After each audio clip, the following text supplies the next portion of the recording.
Hello, everybody. Welcome back to the Patreon podcast. This week I wanted to talk about limitations and how they are a good thing.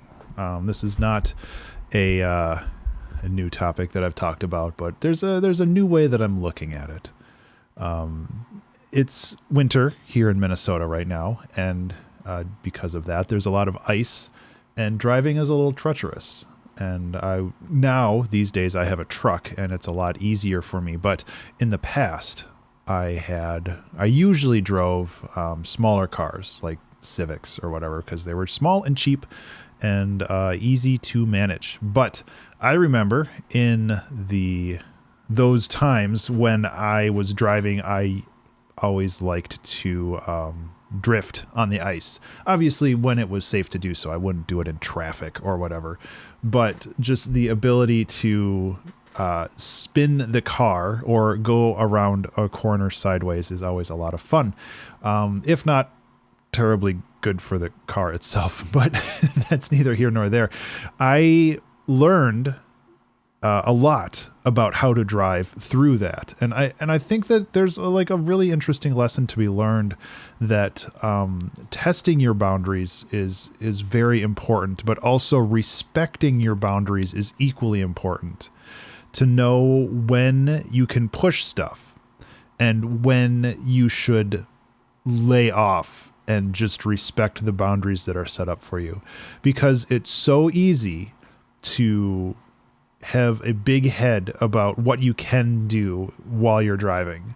And it's like, oh yeah, I'll just slide around this corner and I'll slide into my driveway or whatever. And I can't tell you how many times I've had to help a friend push their car out of a snowbank because they were overconfident about how they could manage a drift on ice.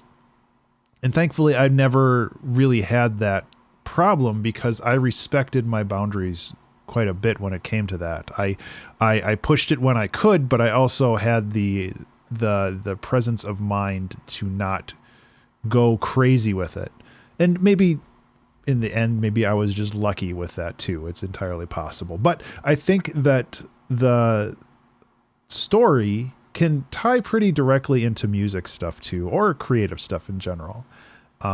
Lately, I feel like I've been constricted by my boundaries, whether that's with how I structure my songs, to how I play my solos, to just my general knowledge of music theory. I feel like it's lacking, and I feel like I need to start pushing and testing those boundaries again. Because I just haven't been able to make something that really gets me going, where I get super excited about it. Some of the solos I've done recently have been fun. The one at the end of What If Cats Had Hands, I really like that one because it's very punchy and it's not really focused on a particular chord progression, or it's kind of doing its own thing, and I really like that. And I want to do more of that, but to do that, I have to test my boundaries. I have to figure out how I can do that in a way that's not just chaos, where I'm just banging on keys, being okay, that's good enough, and I want to move on. Where I have to test those boundaries and I have to push them and understand what I'm doing. And I also have to make sure that when I do that, I respect that I'm not going too far. And I think that's one of the advantages of having a 2-hour time limit when I do those songs, is that I really can't push myself too far, because if I push myself too far, then I'm just going to go overboard and over time, and I'm just going to get lost. So the time limit keeps me moored to sanity where I can't just run off and do something super crazy. And I need to get back into my weekend streams, because my weekend streams are where I tend to go off the deep end a little bit. Either way, I really just kind of wanted to talk about that. And it's just an interesting kind of perspective on the idea that you do want to push your boundaries and you want to test your boundaries, and you always want to see if you can push them a little bit further. But you also have to understand when you're in a situation where that might not be beneficial to you, where like you're doing work for a client or you have a time limit.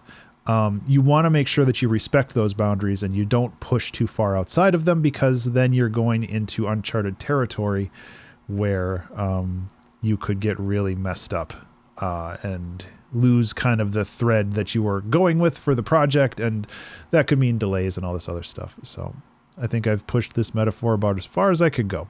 So that is it.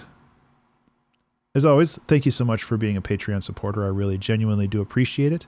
Thank you so much for listening, and I hope you have a fantastic Friday and a wonderful weekend, and I will talk to you in the next one. Be remarkable.